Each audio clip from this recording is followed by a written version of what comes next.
न कर्म फल संयोगम, जीव जैसा कर्म करता है वैसा ही फल उसे भोगना पड़ता है।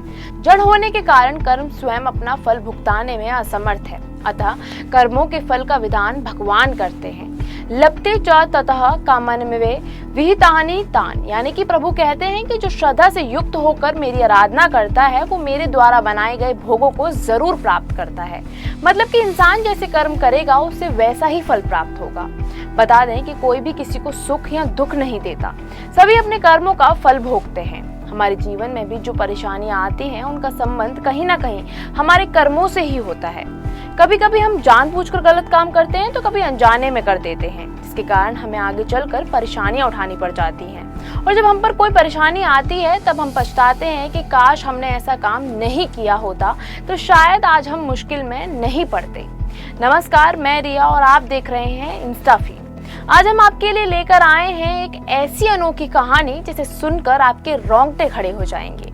ये कहानी सभी के लिए एक मॉरल लेसन है, जो खासकर उन लोगों के लिए है जो कि दूसरों के साथ गलत करते हैं, जैसे कि चोरी, लूट और फरेब। दरअसल ये कहानी है उस बूढ़े शख्स की जो हॉस्पिटल में अपनी जिंदगी की आखिरी सांस ले रहा होता है, जो कि अपने जीवन के लिए मौत से लड़ रहा होता है।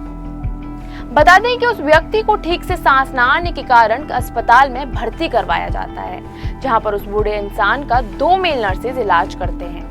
बता दें कि वो उस बूढ़े व्यक्ति को बचाने की हर मुमकिन कोशिश करते हैं, लेकिन इसी बीच उनमें से एक मेल नर्स की नजर उस बूढ़े इंसान की घड़ी पर चली जाती है, जिस वजह से उसके मन में उस घड़ी को पाने के लिए लालच पैदा हो जाती है।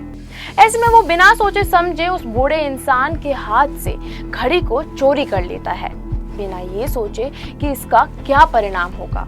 हालांकि दूसरा मेल नर्स उसे ऐसा काम करने से रोकता है, लेकिन तभी वो बूढ़ा व्यक्ति हड़बड़ाहट में अपनी आंखें खोलकर उस लालची व्यक्ति को थैंक यू कहता है, जिसे देखकर पहले तो दोनों डर जाते हैं, लेकिन फिर इस बात को समझ नहीं पाते कि उस बूढ़े इंसान ने उसकी घड़ी चोरी करने पर भी उसे थैंक यू क्यों कहा।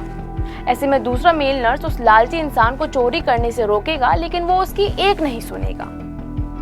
बिना विचारे जो करे सो पाछे पछताए, काम बिगाड़े आपनो जग में हो धसाए। मतलब कि बिना सोचे समझे किए गए काम आपको हमेशा ही दुख देते हैं। लेकिन यही आपको कहानी में देखने को मिलेगा एक शॉकिंग ट्विस्ट। जी हाँ, क्योंकि जब वो लालची मेल नर्स अपनी कलाई में उस बूढ़े इंसान की घड़ी को बांधेगा तो वो उसी बूढ़े आदमी में बदल जाएगा। जी हाँ, वो हूबहू बिल्कुल उस बूढ़े इंसान की तरह दिखने लगेगा, जिसे देखकर उसका दोस्त हैरान रह जाएगा।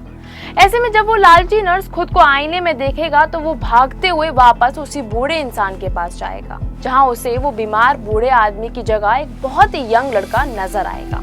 वो कहते हैं ना, लालच बुरी बला है। ज्यादा लालच करना आपको काफी ही नुकसान पहुंचा सकता है। कुछ ऐसा ही इस मेल नर्स के साथ भी हुआ, जिसने लालच में आकर चोरी तो कर ली, लेकिन ये नहीं सोचा कि ऐसा करने पर उसे किन मुश्किलों का सामना करना पड़ सकता है।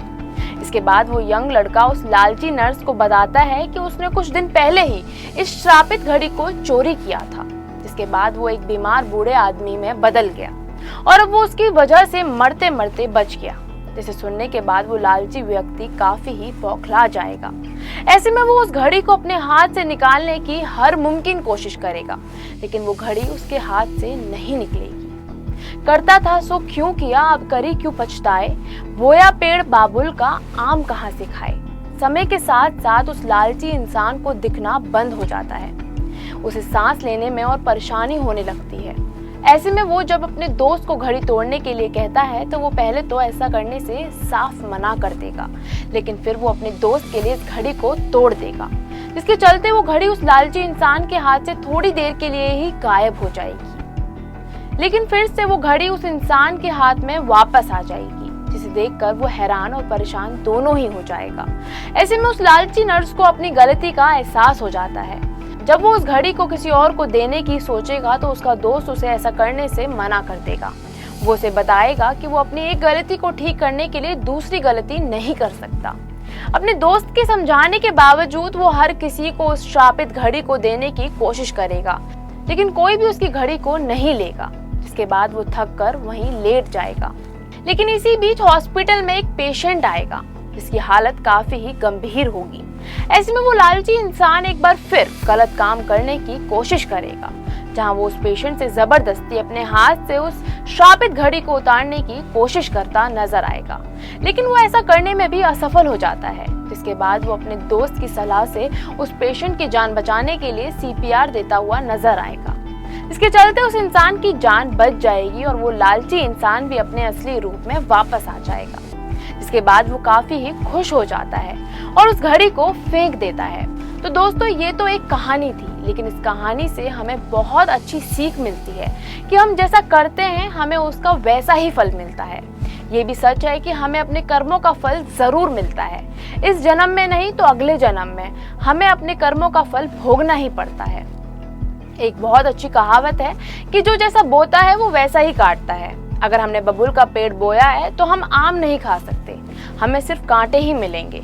मतलब कि अगर हमने कोई गलत काम किया है या किसी को दुख पहुंचाया है या किसी को धोखा दिया है या किसी के साथ बुरा किया है तो हम कभी भी खुश नहीं रह सकते, कभी भी सुख से चैन से नहीं रह सकते।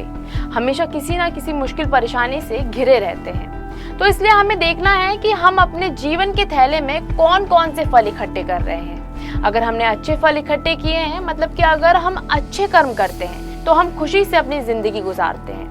लेकिन अगर हमने अपने थैले में सड़े गले फल या घास फूस इकट्ठे किए हैं तो हमारी जिंदगी में कभी खुशी नहीं आ सकती, हम कभी सुख से चैन से नहीं रह सकते, हमेशा दुखी और परेशान ही रहेंगे। इसलिए हमेशा अच्छे कर्म करते रहें और दूसरों को भी अच्छे काम करने के लिए मोटिवेट करते रहें।